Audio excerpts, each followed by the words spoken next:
भगवान बिरसा मुंडा या देशाला जगातील आदर्श असं संविधान देणारे विश्वरत्न डॉक्टर बाबासाहेब आंबेडकर या देशात स्वतः महाराष्ट्रामध्ये सामाजिक चळवळीला वेग आणून समाजामध्ये समता प्रस्थापित व्हावी यासाठी कार्य करणारे समाजसुधारक महात्मा ज्योतिराव फुले, क्रांतिज्योती सावित्रीबाई फुले या देशामध्ये दिवसा गल्ला बोड्यात फिरून रात्री कीर्तनाच्या माध्यमातून लोकांच्या डोक्यातील अंधश्रद्धेची घाण साफ करणारे कर्मयोगी गाडगे महाराज आपण असे जे जे खावे ते ते दुसऱ्याशी सांगावे, शहाणे करून सोडावे सगळेजण हा नारा देऊन या देशात समरसता प्रस्थापित होईल हे प्रयत्न करणारे संत तुकाराम महाराज या देशाला संविधानाच्या पूर्वी संविधान देणारे 50% बहुजनांच्या जागा राखून ठेवणारे राजश्री शाहू महाराज या देशामध्ये स्वराज्याची स्थापना करणारे छत्रपती शिवाजी महाराज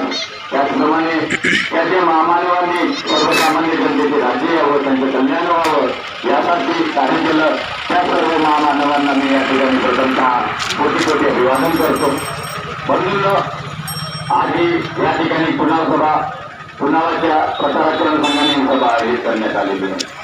आमची तकलीफ सर्वात पहिली तकलीफ ही आहे की आम्ही निवडणूक सुद्धा लढवू शकत नाही. म्हणजे आम्ही प्रचाराच्या दरम्यान सगळीकडे जेव्हा जातो आणि हे विषय मांडण्याचा प्रयत्न करतो गावागावांमध्ये किंवा ज्या ज्या ठिकाणी नुक्कड सभा आहेत, बाजारच्या सभा आहेत, सगळ्या सभा इथल्या काँग्रेस आणि बीजेपीचं काम करून ठेवला. म्हणजे सगळ्या जिथं जातो इथल्या बाजार असो, पालांदूरचा बाजार असो, देवळीचा बाजार असो, तिकडे कपोडीचा बाजार असो, 11 वाजेपासून रातच्या 10 वाजेपर्यंत त्याच्या सभा पोचच्या फुकट आहेत आणि आम्हाला टायमिंग कोणतं देतात 11 वाजेपासून 12 वाजेपर्यंत, 11 वाजेपासून 1:30 वाजे. म्हणजे बाजारामध्ये पब्लिक नाही आहे त्यावेळेला आमचा टायमिंग आणि बाजारामध्ये पब्लिक आली का त्यांचं टायमिंग आणि त्याही टायमिंगमध्ये त्याही वेळेमध्ये बीजेपी आणि काँग्रेस काय सांगते लोकांना, कोणते मुद्दे घेऊन बीजेपी आणि काँग्रेस मैदानामध्ये उभे आहे, कोणते मुद्दे आहेत ते मुद्दे जेव्हा आम्ही त्यांचे ऐकतो तर काँग्रेसच्या प्रचार सभेमध्ये तो एकच गाणं वाजते, सलामी इश्क मेरीचा. अरे त्या गाण्याचा का संबंध आहे सलामी इश्क मेरीचा? काँग्रेसकडे दुसरे मुद्दे नाहीत का? आणि मग तो सलामी इश्क मेरीचा हा नेमका का आहे म्हणून आम्ही जेव्हा पाहतो तर सलामी इश्क मेरीचा टाकला युट्यूबवर तर त्याच्या पुढे भलकच माणसाचं नाव येऊन जाते. म्हणजे ज्या वेळेला सलामी इश्क मेरीचा असं युट्यूबवर टाकला तरी पुढच्या माणसाचं नाव येऊन जाते. तो नाव तुम्हाला सगळ्यांना माहित आहे. त्यांच्या प्रचार सभेमध्ये सुद्धा का दाखवले जाते? नाच गाण्यांच्या माध्यमातून प्रचार करण्याचा त्यांचा जो प्रयत्न चालू आहे. काँग्रेसचा पण तोच आहे. काँग्रेस सलामी इश्क वाजवते आणि सलामी इश्कवाला जो माणूस आहे तो त्या ठिकाणी बाया नाचवते. म्हणजे पूर्वी तू मुंबईमध्ये नाचवला आणि आता गल्ल्या गल्ल्यांमध्ये नाचवते. आमदार मध्ये कोण? आमदार हा पद कशाचा आहे? आमदार म्हणजे काय? आमदाराचे कामं कोणते? आमदार हा कायदे मंडळाचा सदस्य असतो बंधूंनो. आमदार हा डान्स बार मध्ये नाचण्यासाठी नसून आमदार हा कायदे मंडळाचा सदस्य असतो बंधूंनो. विधानसभेमध्ये जो कोणता कायदा बनतो त्या कायद्याची संपूर्ण अंमलबजावणी होते की नाही होत याच्यावर वाच ठेवण्याचं काम आमदाराचं असतो. या देशामध्ये या जिल्ह्यामध्ये जे जिल्हाधिकारी असतात आणि त्यांची यंत्रणा असते त्यांचं काम बरोबर आहे की नाही याच्यावरती वाच ठेवण्याचं काम आमदारांचं असतो.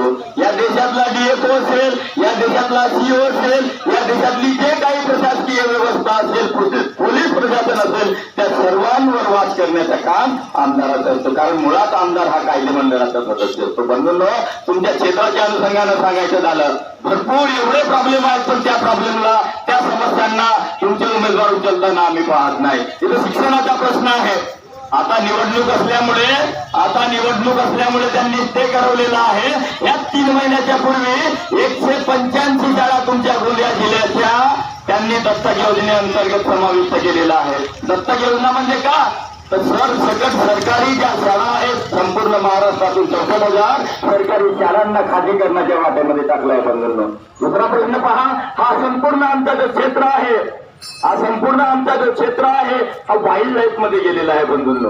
वाईल्ड लाईफ मध्ये, वन्यजीव मध्ये ह्या संपूर्ण क्षेत्राला यांनी कव्हर केलेला आहे. तुम्ही दवेगाव पासून चिचगडला या, चिचगड पासून कडिकशाला जा, चिचगड पासून देवरीला जा, देवरी पासून पुन्हा कोळमाऱ्याला जा, कोळमाऱ्यापासून वर्षापर्यंत जा. संपूर्ण क्षेत्र बय्यर, मलाजकर, नागजिरा, नवीन नागजिरा, इंद्रावती, तिकडे तेलंगणापर्यंतचा संपूर्ण क्षेत्र हा 62,000 किलोमीटरचं क्षेत्र यांनी व्याघ्र प्रकल्पासाठी या ठिकाणी घोषित केलेलं आहे. बंधूंनो, व्याघ्र प्रकल्पासाठी घोषित करा. आम्ही नाही म्हणत, आम्हाला व्याघ्र प्रकल्पाचा विरोध नाही, पण आमच्या विस्थापनाचे मुद्दे लावून तुम्ही व्याघ्र प्रकल्पाचा निर्माण करू इच्छिता. हा सर्वात चुकीचा निर्णय आणि चुकीचे धोरण शासन राबवत आहे. बंधूंनो, महत्वाचं म्हणजे असं, त्या व्याघ्र प्रकल्पाने त्यांचा फोटो भरला नाही, व्याघ्र प्रकल्पापुरता काही सीमित राहिले नाही, तर यांनी हत्ती प्रकल्प सुद्धा या ठिकाणी लॉन्च केलेला आहे. बंधूंनो, पहिल्यांदा यांनी सांगितलं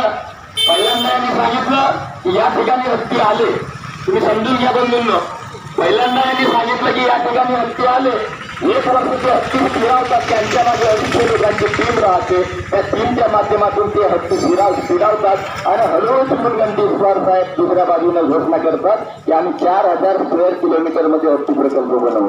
आता तो करेबाग तिकडचा त्याला हत्यानं मारलं, चिचगडवासियांना काही वाटलं नसेल, पण ही धोक्याची घंटा आहे बंधूंनो. कारण 4,000 स्क्वेअर किलोमीटरच्या हत्ती प्रकल्पामध्ये संपूर्ण सालेकसा, देवरिया आणि आमगाव यातला संपूर्ण एरिया आणि क्षेत्र येणार आहे. बंधूंनो, आता त्या हत्यांचे अटॅक चालू आहेत गडचिरोली जिल्ह्यामध्ये. आपल्याकडे जर हत्यांचे अटॅक चालू झाले तो हत्ती हा पाहणार नाही, हा काँग्रेसवाला होय का हा बीजेपीवाला होय, हे संजय सुरामचे माणसं आहोत का हे राजकुमार सुरामचे माणसं आहोत. हत्ती असं पाहणार आहे का बंधूंनो? नाही ना. हत्ती तर सरसकट कोणाच्याही वावरामध्ये घुसून त्यांची नासाडी करेल. पाहुणा म्हणून आला ना, घरचा झालावाला जो गणित आहे, आपण एखाद्या ठिकाणी गेलो तर 1 दिवस, 2 दिवस, 3 दिवस सांगू शकतो. संपूर्ण व्यवस्था आणि संपूर्ण वेळ त्या ठिकाणी आपण काढू शकत नाही. त्या हत्यांना स्थिरावण्याचा प्रयत्न शासनाकडून होत आहे. दुसऱ्या बाजूला त्यांचं सांगणं असं आहे की हत्ती म्हणे हत्ती आले नाही, म्हणजे आम्ही आणलो नाही, हत्ती आले.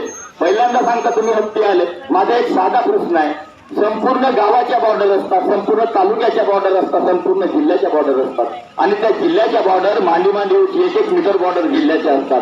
हत्यांच्या कंट्रोलिंगसाठी त्या ठिकाणी नाली खोदून पुन्हा 1 मीटर वरती माती चढवणे असते. माणूस रोज पाय उचलून हत्ती त्याला त्रास करू शकतात का? याचाच अर्थ असा आहे की ते आले नसून त्यांना आणण्यात आलेला आहे. अशा प्रकारचे नानाविध षडयंत्र इथली व्यवस्था तुमच्यासोबत या ठिकाणी खेळत आहे. बाजूला जेंडेफार मायनिंगचा एक विषय चालू आहे. माझं म्हणणं असं आहे की भारताच्या संविधानाने दिलेले जे अधिकार आहेत, भारतीय संविधानाने दिलेले आमचे जे अधिकार आहेत त्यांना कायम करण्यात यावं. कारण मुळात भारतीय संविधानानं दिलेल्या अधिकाराच्या अनुषंगानं जी 5वी अनुसूची आहे, जी 6व्या अनुसूचीचे अधिकार आहेत, ग्रामसभांचे अधिकार आहेत, हे सगळे अधिकार 2023 मध्ये शासन नष्ट करत आहे. 2023 मध्ये नवीनच कायदा शासनानं आणलेला आहे. त्या कायद्याच्या विरोधात आम्ही बिरसा ब्रिगेडच्या माध्यमातून माननीय सुप्रीम कोर्टापर्यंत गेलो. त्या कायद्याच्या विरोधात माननीय सुप्रीम कोर्टापर्यंत आम्ही गेलो आणि त्या कायद्याला स्टे करवलेला आहे. त्या कायद्याला स्टे आहे तिथपर्यंत ठीक आहे. एकदा त्या कायद्यावरचा स्टे उठला तर तो कायदा संपूर्ण भारतभर चुकीला अंमलबजावणी झाली तर जंगलामध्ये पाय ठेवायची किंमत उजागरी राहणार नाही. बंधूंनो, तरीचा आम्ही जे पॉम्पलेट वाटत आहोत त्या पॉम्पलेटवर सुद्धा त्याचा बारकोड दिलेला आहे, त्याची केस नंबर दिलेले आहे. ज्या कायद्याला आम्ही सुप्रीम कोर्टात चॅलेंज केलेला आणि त्याच अनुषंगाने ही आमची लढाई आहे. बंधूंनो, जमीन जंगलाची लढाई आहे. बंधूंनो, आमची इथल्या विस्थापनाची लढाई आहे. बंधूंनो, आमची इथल्या शिक्षण, इथलं आरोग्य, इथला उपजीविका, इथली बेरोजगारी. कारण देशामध्ये जवळपास नोकऱ्या संपलेल्या आहेत. तुमचे युवा बेरोजगार एवढे पडलेले आहेत तिकडे आणि नोकऱ्या संपलेल्या आहेत. आता ह्या नोकऱ्या संपल्याच्या नंतर तुमचं विस्थापन झालं, जंगलावरचा उदरनिर्वाह तुमचा संपला तर तुम्ही जाणार कुठं? हा सगळ्यात मोठा प्रश्न तुमच्या समोर आहे. बंधूंनो, तरी आपल्या सर्वांना माझी विनंती असेल, येणाऱ्या 20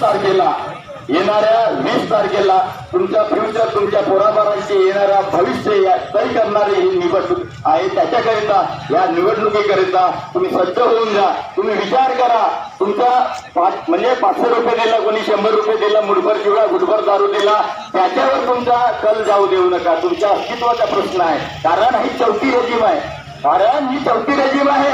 2026 मध्ये परिसीमन होणार आहे. जो परिसीमन 2006 मध्ये झालेला होता आणि 2009 मध्ये निवडणुका लागल्या, त्याचप्रमाणे 2026 मध्ये परिसीमन होणार आहे.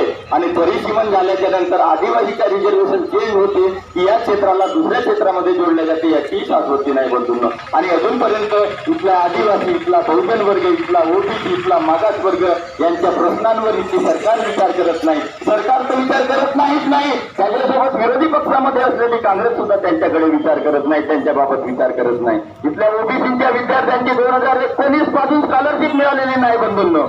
आम्हाला पत्रकारांनी प्रश्न विचारला, आदिवासीच्याच मुद्द्यावर तुम्ही लढणार का? नाही बंधूंनो. आमच्यासोबत बिरसा ब्रिगेड सोबत ओबीसी विचार मंचाचे लोक आहेत, शेड्यूल कास्टच्या विचार मंचाचे लोक आहेत, संविधानाला मानणारे लोक आमच्या सोबत आहेत. सोबतच आता विलासजी चाकाटे यांची सुद्धा, शरद पवार गटाचे विलासजी चाकाटेजी यांची सुद्धा आमच्या या लढ्यामध्ये त्यांचा सहयोग आहे. ते आमच्या सोबत आलेले आहेत, त्यांचं आम्हाला समर्थन मिळालेलं आहे. एकूणच संपूर्ण समाज व्यवस्थेच्या माध्यमातून आमच्या समाजाला आम्ही सामाजिक अपील करत आहोत बंधूंनो. या निवडणुकीच्या अनुषंगानं हे वन्यजीवाचे प्रश्न, 2006च्या वनाधिकाराचा प्रश्न, 2006च्या वनाधिकाराचा प्रश्न नष्ट होण्याच्या मार्गावर आलेला आहे बंधूंनो.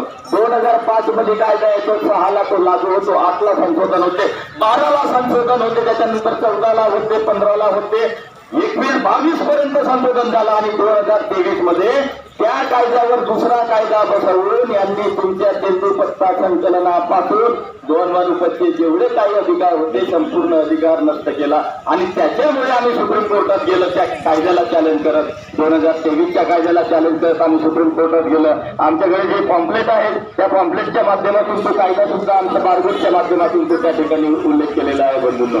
तरी येणाऱ्या दिवसामध्ये परिस्थिती खूप बेकार होणार आहे. त्याच्याकरिता तुम्हाला वेळीच सावध होणे काळाची गरज आहे. जल जमीन जंगलाचे अधिकार जे आहेत ते नष्ट होत आहेत. आणि मला सांगा बंधूंनो, आम्ही ठेका घेतला का? हा सुद्धा प्रश्न कधी कधी आम्ही उपस्थित करतो. ऑक्सिजन कोणाला लागत नाही, ऑक्सिजनची शुद्ध हवेची गरज कोणाला राहत नाही, संपूर्ण समाज व्यवस्थेला शुद्ध हवेची गरज असतो. आणि त्याच्याकरिता हा आमचा लढा आहे बंधूंनो. सर्व समाज व्यवस्थेला आमचं सांगणं आहे की आपण येणाऱ्या 20 तारखेला एकत्र येऊन, येणाऱ्या 20 तारखेला आमच्या चुनाव चिन्हाची ऊस शेतकरी या चुनाव चिन्हाची बटन दाबून प्रचंड बहुमताने आम्हाला विजयी कराल एवढी तुमच्याकडून मी आशा बाळगतो. आणि या ठिकाणी मी थांबतो. यानंतर आपल्याला रॅलीच्या माध्यमातून संपूर्ण चिचगडभर आपल्याला प्रचार प्रसार करणे आणि लोकांना समजावून